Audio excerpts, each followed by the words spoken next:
আজকে আবার একটা নতুন ভিডিও নিয়ে তোমাদের সামনে হাজির হয়েছে। আজকের ভিডিওটা একটু ইন্টারেস্টিং হতে চলেছে, কারণ আজকের এই ভিডিওতে তোমাদের একটা গুরুত্বপূর্ণ টপিক নিয়ে আলোচনা করব। যারা ক্লাস 7 এ পড়ো বা ক্লাস 8 এ পড়ো, অর্থাৎ তোমরা ক্লাস 7 এই পড়ো বা ক্লাস 8 এ পড়ো বা ক্লাস 12 এ পড়ো, তোমাদের একটা চ্যাপ্টার থাকেই থাকে পরীক্ষায়, সেটা হচ্ছে কারক।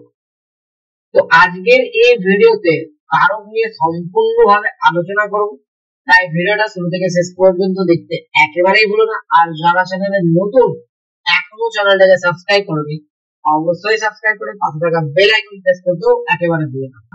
চলো তাহলে শুরু করা যাক। আজকে আমাদের টপিক কি, তোমাদেরকে বললাম কারক ও বিভক্তি। তো দেখো, কিছু বেসিক জিনিস তোমাদেরকে জানতে হবে, না জানলেই নয়। তো আমার সাথে সাথে তোমরাও খাতা নিয়ে বসো আর এক একটা জিনিস নোট করতে থাকো। দেখো, কারক সম্বন্ধে একটা জিনিস আমাদেরকে নোট করতে হবে, যে কারক এর সংজ্ঞা। তো কারকের সংজ্ঞা জানতে গেলে একটা শব্দ জানতে হবে, করতি ইতি কারকম। এই শব্দটা তোমাদেরকে জানতে হবে। এই শব্দের অর্থটা কি? অর্থ হচ্ছে যে কার্য করে, অর্থাৎ যে কি করে, কার্য করে সেই কারক, যে কার্য করে সেই কারক। কিন্তু সাপোজ করো আমি যদি তোমাকে একটা লাইন লিখে দিই, কি লাইন, যে রাজা রাজা কি করছে, রাজা ধরে নাও তীর্থক্ষেত্রে, কোথায়, তীর্থক্ষেত্রে, তাই না, দরিদ্রদের, কাদেরকে, দরিদ্রদের, হ্যাঁ কিনা, কাদেরকে, দরিদ্রদের কি দিচ্ছে, ধন দান করছে। অবস্থা, তো আমরা এখানে দেখলাম কে কাজ করছে, এখানে রাজা কাজ করছে। তো এই শব্দ অনুসারে, এই যে লিখেছি করতি ইতি কারকম, এটা অনুসারে এখানে কারককে, কারক শুধু রাজা, কিন্তু না, যে কাজ করে সে একা কারক হতে পারে না। কাজের সাথে, অর্থাৎ ক্রিয়াটা কি, ক্রিয়াটা এখানে হচ্ছে দান, এটা আমাদের ক্রিয়া মনে রাখবে। ক্রিয়াটা কি, দান করা, ঠিক আছে, দান করাটা হচ্ছে ক্রিয়া। তো এই ক্রিয়ার সাথে যার যার সম্পর্ক আসে তারা প্রত্যেকেই কারক।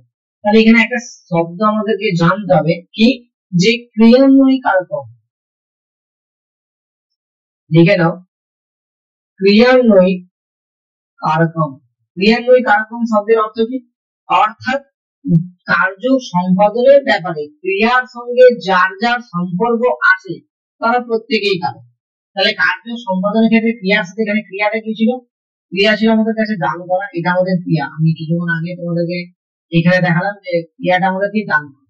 তো এর সাথে কার সম্পর্ক আছে, এর সাথে রাজার সম্পর্ক আছে, নাকি এর সাথে কার সম্পর্ক আছে, এর সাথে দরিদ্রদের সম্পর্ক আছে। এর সাথে কার সম্পর্ক আছে, এর সাথে তীর্থক্ষেত্র এর সম্পর্ক আছে।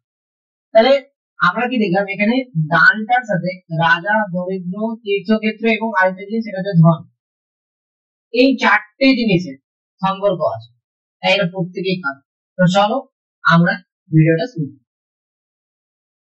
তাহলে একটা শব্দ আমরা এখানে লিখবো কি, রাজা, কি, রাজা, তীর্থক্ষেত্রে স্বহস্তে, রাজা তীর্থক্ষেত্রে স্বহস্তে প্রসাদ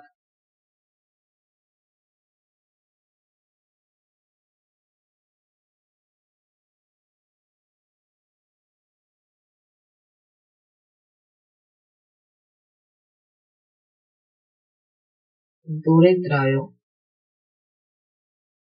ধনম দদাতি। তাহলে আমি এখানে কি লিখলাম, রাজা তীর্থক্ষেত্রে দরিদ্রায় স্বহস্তে প্রসাদ দরিদ্রায় ধনম দদাতি। তাহলে আমরা একটা জিনিস এখান থেকে দেখতে পেলাম কি, দাঁড়াও পেনের কালারটা আমরা একটু চেঞ্জ করে নিই, বুঝেছে। তাহলে এখানে কাজটা কি, কাজটা হচ্ছে দদাতি, এটা আমাদের কি, দদাতি আমাদের ক্রিয়া, দদাতি কি আমাদের ক্রিয়া। দদাতি মানে কি, দদাতি কথার অর্থ হচ্ছে দিচ্ছেন।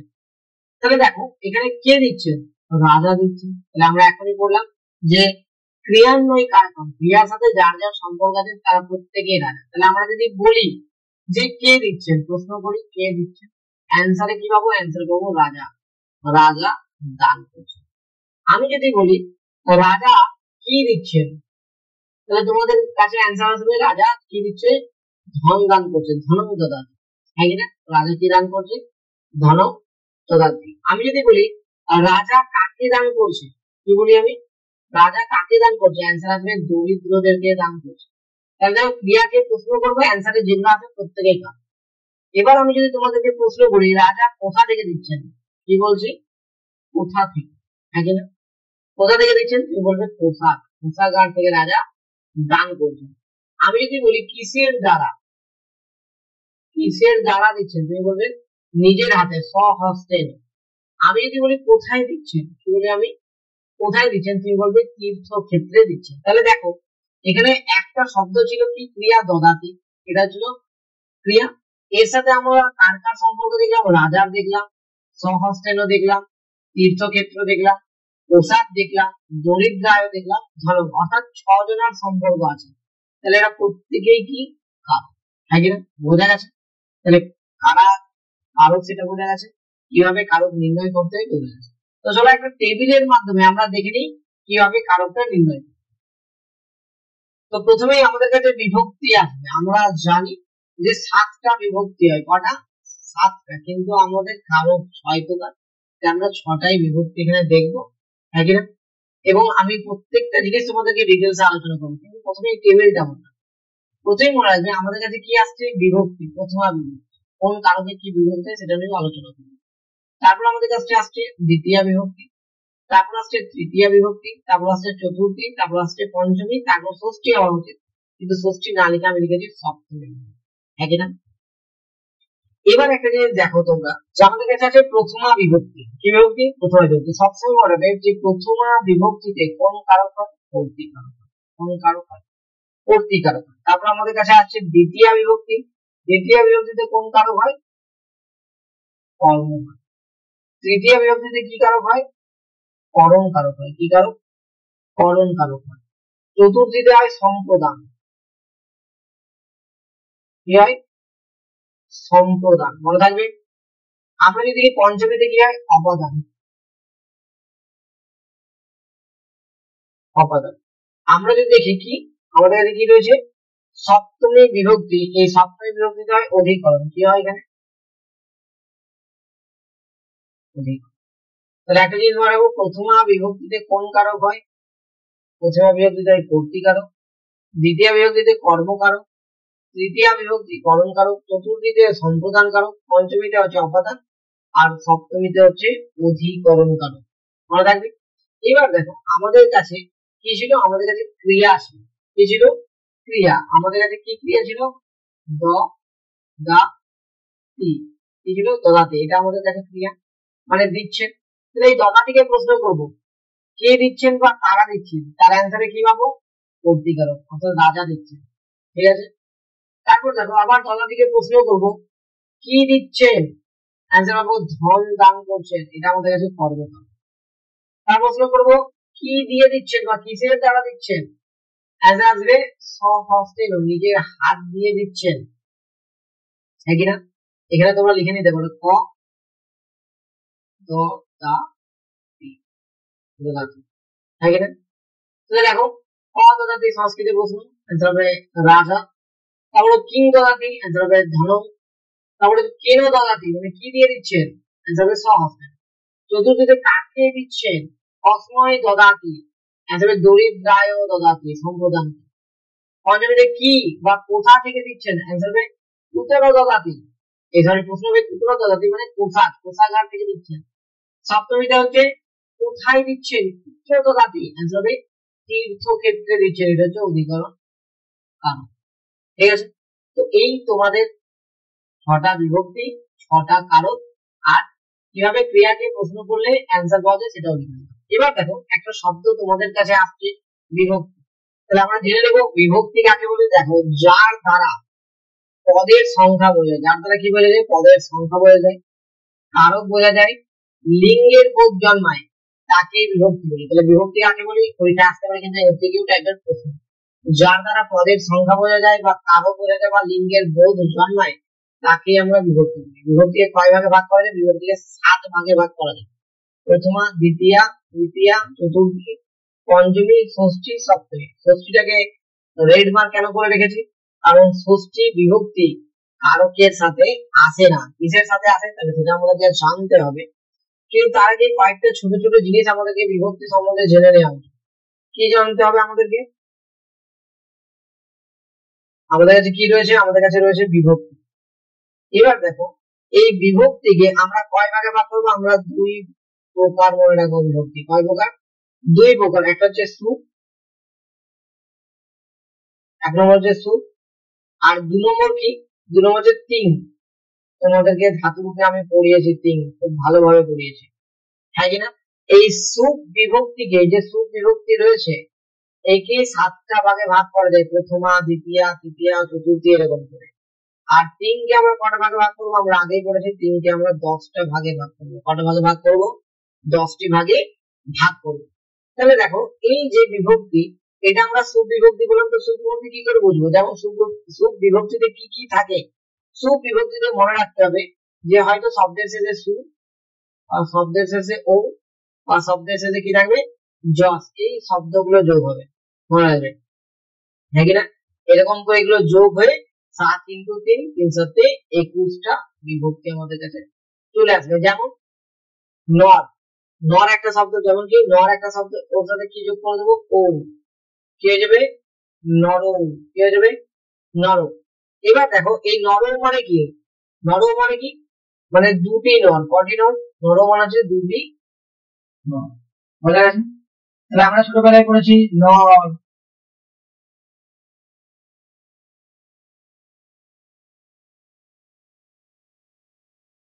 আমরা ছোটবেলায় পড়েছি, মনে আছে তোমাদের?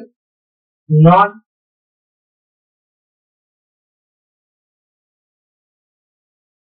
নর আর নরা। নর, নর, নরা, এটা আমরা ছোটবেলায় পড়েছি, মনে আছে? নর মানে একটি নর, নর মানে দুটি, আর নরা মানে দুইয়ের বেশি। তো এইভাবে আমরা বিভক্তি নির্ণয় করি। এবার আমাদের কাছে এসেছিল, মনে আছে, ষষ্ঠী বিভক্তি। ষষ্ঠী বিভক্তি জানতে গেলে আমাদেরকে যে দুটো জিনিস জানতে হবে, সম্বন্ধ পদ আর সম্বোধন পদ। সম্বন্ধ আর সম্বোধন, এটা প্রথমে ডিটেলস আমরা জেনে নিই। সাপোজ করো একটা শব্দ নেই, আমি একটা শব্দ নিলাম, মম, ভাতা, গচ্ছতে। তাহলে দেখো কি বলছে? মম ভাতা গচ্ছতে, আমার ভাই যাচ্ছে। তো কাজটা কি? ক্রিয়া হচ্ছে গচ্ছতে। ক্রিয়া কি? এটা হচ্ছে ক্রিয়া। ক্রিয়াটা করছেটাকে, করছে হচ্ছে ভ্রাতা। তাহলে ভ্রাতার সাথে ক্রিয়ার সরাসরি সম্পর্ক রয়েছে। কিন্তু এখানে মম, এর সাথে কিন্তু এই ক্রিয়ার কোনো সম্পর্ক নেই। আমি তো যাচ্ছি না, যাচ্ছে তো ভাই। তাই ভাইয়ের সাথে যাওয়া অর্থাৎ ক্রিয়ার সম্পর্ক রয়েছে, কিন্তু আমার সাথে ক্রিয়ার কোনো সরাসরি সম্পর্ক নেই। তাই এই যে পদটি রয়েছে, মম পদটি, এটা কিন্তু কারণ নয়। এটা কি পদ? এটা হচ্ছে সম্বন্ধ পদ। এটা কি পদ? এটা কিন্তু সম্বন্ধ পদ। বোঝা গেছে? এবার দেখো আরেকটা শব্দ নেই, ভগবান। কি বললাম? ভগবান, মম। তো এই যখনই চিহ্নটা থাকবে, মনে রাখবে, এই চিহ্নটা দেখলে, এই যে এই চিহ্নটা রয়েছে, এটা এটা থাকলেই মনে রাখবে যে সম্বোধন হয়। কি হয়? সম্বোধন হয়, মনে রাখবে। এটা থাকলে সম্বোধন পদ হয়। তাকে সম্বোধন করা হচ্ছে, বিষয়সূচক চিহ্ন দেখে বুঝে যাবে।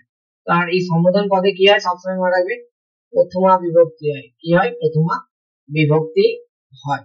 ঠিক আছে? বোঝা গেছে? তো চলো এবার আমরা কারকের পাঠগুলো পড়ি।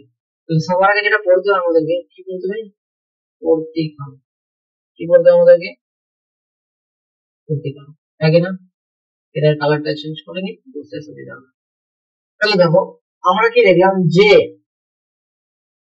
কি করে?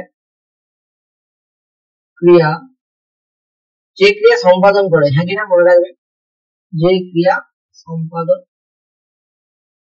করে, সে কি? সে হচ্ছে কর্তৃকারক বা কর্তা। যে ক্রিয়া সম্পাদন করে সে কর্তা, সে হচ্ছে কর্তৃকারক।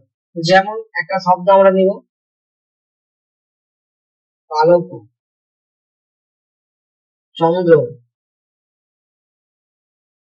পশ্যতি, কি শব্দ নিলাম? বালক চন্দ্রং পশ্যতি, অর্থাৎ বালকে চাঁদ দেখছে। তো এখানে কাজটা কি? কাজটা হচ্ছে পশ্যতি, এটা হচ্ছে কাজ। কে দেখছে?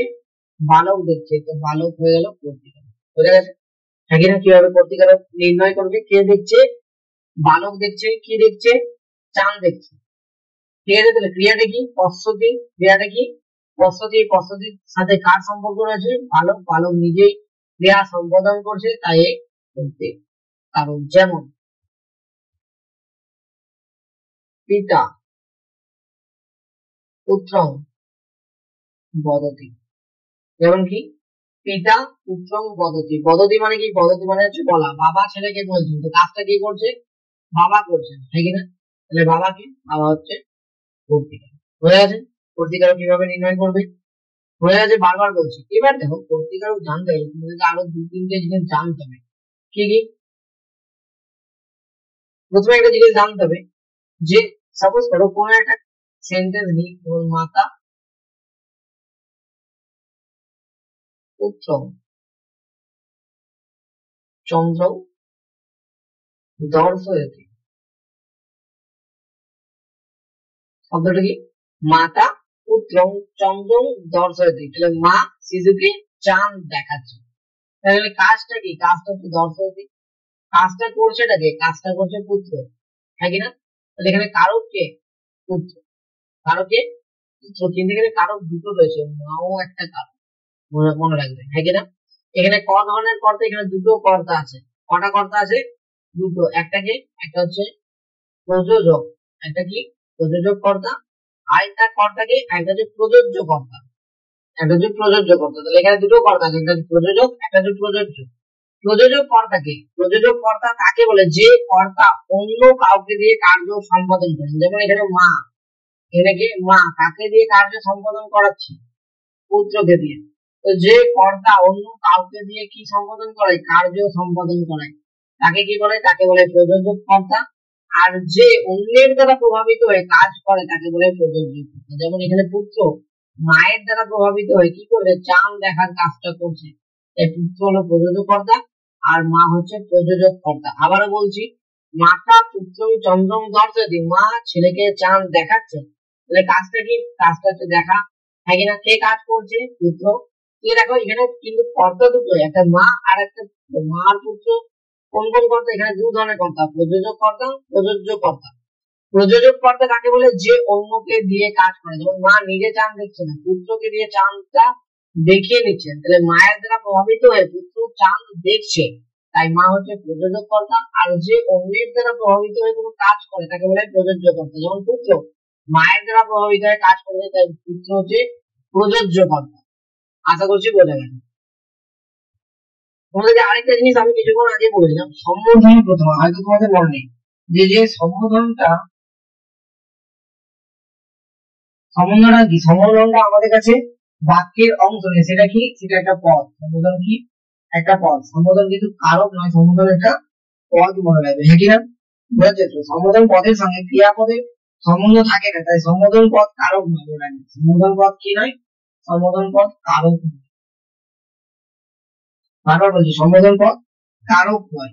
এবং সম্বোধন পদে কি হয়? আমাদের প্রথমা বিভক্তি হয়। কি বিভক্তি হয়? প্রথমা বিভক্তি হয়।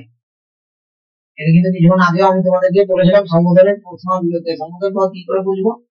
ঠিক আছে, যেমন কোন একটা শব্দ, তার শেষে বিস্ময়সূচক চিহ্ন থাকবে। যেমন আর্যে, যেমন শীতে, যেমন ভগবান, এরকম করে বিস্ময়সূচক চিহ্ন থাকবে। তো এই বিস্ময়সূচক চিহ্ন থেকে তোমরা বুঝে যাবে এটা হচ্ছে সম্বোধনের প্রথমা বিভক্তি। ঠিক আছে, এবার দেখো আরো কয়েকটা জিনিস আছে যেটা তোমাদেরকে জানতে হবে। সেটা কি?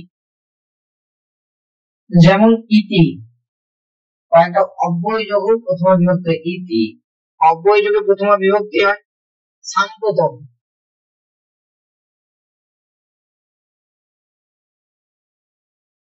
সাম্প্রতম এটা যোগ করে প্রথমা বিভক্তি হয়। আরেকটা হয় অসম্প্রতম।